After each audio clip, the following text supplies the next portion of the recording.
Hi class. In today's lecture, I will talk about the general constraints. Keys of this lesson. The first is to know the definitions of the general constraints. Basically, there are three different types of constraint. And to know how to add select, surplus, and artificial variables into the general constraints. Three different constraints included resources constraint, requirement constraint, and equality constraint. We can see the resources constraint with sum of the AIXI and less or equal than some resource number. So the sign here normally is less or equal to. For the requirement constraint, we can see basically the structure of the left-hand side is the same as a resource constraint. And the right-hand side basically is the same, but the sign is greater or equal to. For the equality constraint might occur in the blending problem in last lecture, where S represents the percentages of different components which must be added into 100%. Of course, sometimes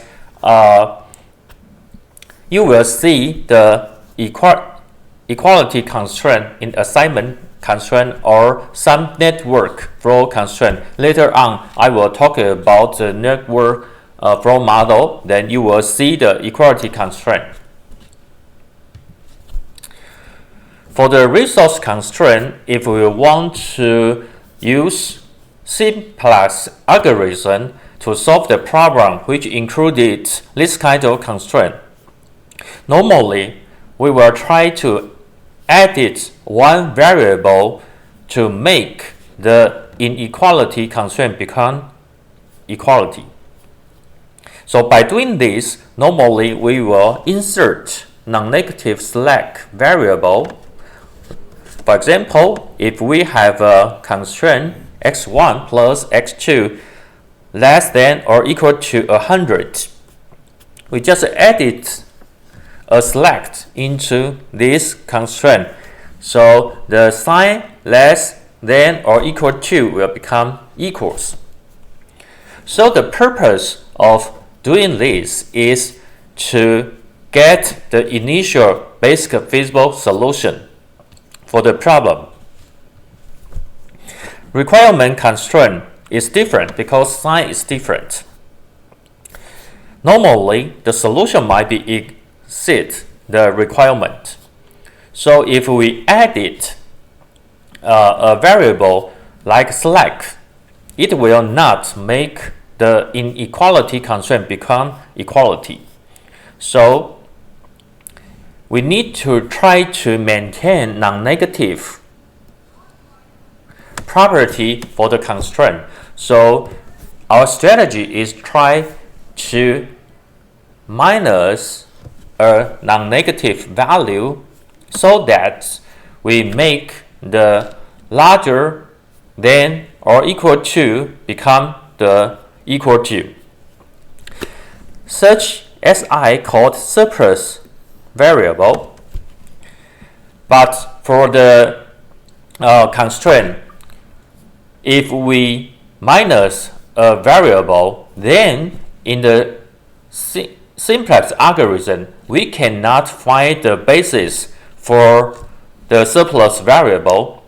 Therefore, we need to edit one artificial variable with coefficient plus 1 into the constraint. So the original larger or equal sign become equal, and we minus one surplus variable, and then we need to edit one artificial variable for the purpose to create a coefficient of the variable with plus 1. For the equality constraint, because in this constraint, it already have the equal sign, but we still need a variable to get the initial basic solution. So we need to edit not surplus, not select, right? Because it already has the equal sign. We just edit one artificial variable into the constraint. So this is the lecture talk about the 3 different type constraints and how we edit, select, surplus, and artificial variable into the constraint so that simplex algorithm can use this to form a basis and try to find the initial solution for the problem. Okay, so see you in next video. Bye bye.